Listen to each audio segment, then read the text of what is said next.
Kwa majina naitwa Mr. Robert Makoha Wangoho, rais wa bunge la mwananchi la Nakuru County. Hii ni sauti ya rais. Last week America concluded its general election that saw Donald Trump emerge as the winner of the just concluded election, beating Kamala Harris hands down. Kenyans were amongst the people across the world and Africa at large to congratulate one Mr. Donald Trump, having been elected to be the 47th President of the Republic of America or the United States of America. But this is not the first time Donald Trump is becoming the President of America. Actually, in the history of the American election, he comes out to be the only president to be re-elected after he was beaten hands down or after he lost a re-election bid in the previous election. Now, what does the winning of the election by Donald Trump mean for African countries like of the likes of Kenya? In Kenya here, this week we heard that the President of the Republic of Kenya called and congratulated Donald Trump for having assumed the office for the second time consecutively. Having done so, it should be remembered that previously, the predecessor of Donald Trump, who is Joe Biden, had hatched a plan to better Africa and Kenya in particular. They had various agreements with the ruling government, Kenya Kwanza government, led by William Samoei Ruto, and he even went ahead to agree to fund Kenyans in the education sector, military, Kenya Post Authority, amongst other sectors like the Ministry of Health.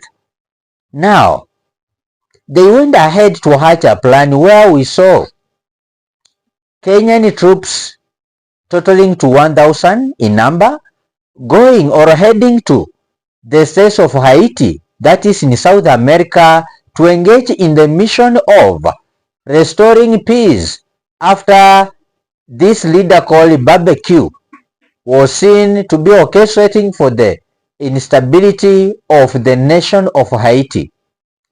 Now, what will happen? Right now, it is now clear that when Trump assumes the office, he will apply his own methods of running the government of America. And that it is not obvious, as always, that Trump will follow into the footsteps of Joe Biden's in ensuring that he implements whatever that the other government was implementing during that time.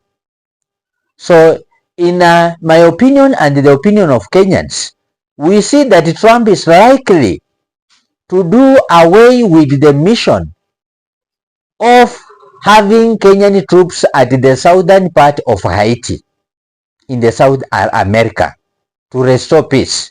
He's likely to send away the troops back to Africa, Kenya, so that he hatches his own ways of spending the billions of Kenyan or American shillings or dollars, which were meant to compensate Kenyans for having sent these troops in Africa. If that one happens, then it will mean that William Samoei Ruto is the big loser in the same plots to have Kenyans working there. So we would ask the new president and the new administration in the US to revisit the issue of Haiti, to cancel that mission, to actually ensure that the mission that is US and Kenyan led is cancelled and a UN-led mission is put in place. We want our officers to come back home. We also would like the new administration to investigate, because we knew the motivating factor of sending our police officers to Haiti was the American dollars. We want to know how much was paid from the taxpayers of the US, how much of the US dollars actually went to Haiti, how much went into Ruto's pockets and the pockets of his cronies. And we want that mission defunded. so that we have a UN mission in place. Kenya does not have enough officers. The ratio of an officer to the citizen in Kenya is not enough. We do not measure up to the UN standard. And here we are, a third world country that do not have enough officers to protect our citizens. Crime has shot up, but we had taken our officers away because of American dollars. So hilo ndio jambo nataka niseme, hilo limfikie Donald nani? Trump. Also, I just mentioned that Joe Biden's also signed some agreements, trade agreements and grant agreements to Kenya.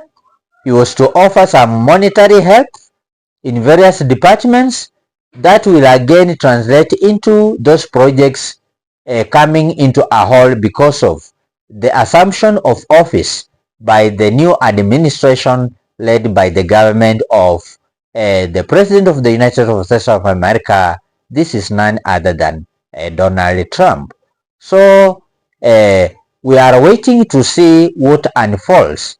If indeed the president that is newly elected will consider continuing the projects by his predecessor, Joe Biden's, or we are also waiting to see if he's going to hatch his own plans so that he concentrates on what his administration is going to advise him. Ladies and gentlemen, my name is Robert Makoha Wangoho. Kindly find it important to subscribe to my YouTube channel so that I give you more updates of the news that unfolds in our beloved country Kenya and even outside the world. Thank you so much and may God bless you. Msichana